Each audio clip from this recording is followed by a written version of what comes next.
চূড়ান্ত জিহাদি আহ্বান, স্বৈরাচার ও ফিতনার জাল ছিন্ন করে ইমাম মাহমুদের পতাকা তলে আসতেই হবে। ওলামায়ে কেরাম ও মুসলিম উম্মাহ আর কতকাল ঘুমিয়ে থাকবেন? বাংলাদেশে চলমান চরম বিশৃঙ্খলা, মুসলিম মা বোনদের ওপর হিন্দু বাহিনীর নির্যাতন এবং স্বৈরাচারী সরকারের ভারত ঘেঁষা ষড়যন্ত্র, এগুলো কি শাহ নেয়ামতুল্লাহ ওয়ালি রহ এর ঘরে ঘরে ঘোর কারবালা এর ভবিষ্যদ্বাণী নয়? বিগত 17 বছরে ইমাম মাহমুদ হাবিবুল্লাহ সহ মুসলিমরা যে কষ্ট সয়েছেন, তা তার আগমনী পথের কঠোর ইঙ্গিত। আলেম সমাজ, অহংকার ত্যাগ করুন। আপনারা নিজেদের ইলমের দম্ভে আল্লাহ মনোনীত নেতৃত্বকে, ইমাম মাহমুদ হাবিবুল্লাহ, অস্বীকার করছেন।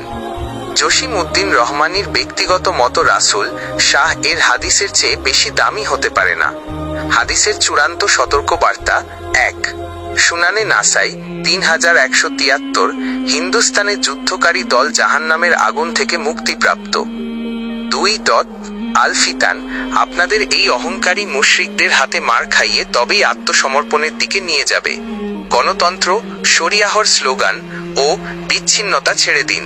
মুক্তির পথ একটি, ইমাম মাহমুদ হাবিবুল্লাহ, গাজওয়াতুল হিন্দের সেই আমির যিনি সাহেবে কিরানের সহায়তায় এই হিন্দুস্তান বিজয় করবেন।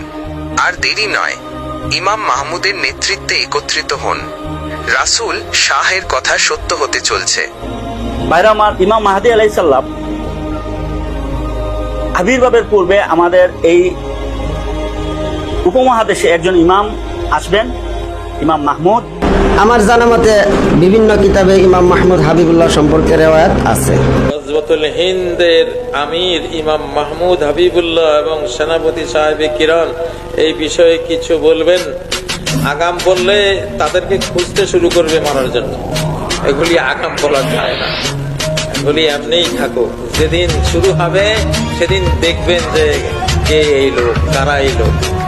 ইনশাআল্লাহ এগুলি আল্লাহ লুকিয়ে রেখেছেন। আল্লাহ লুকানো জিনিস বান্দাদের প্রকাশ করা উচিত না। ইমাম মাহদীকে লুকিয়ে রাখা হয়েছে কেন?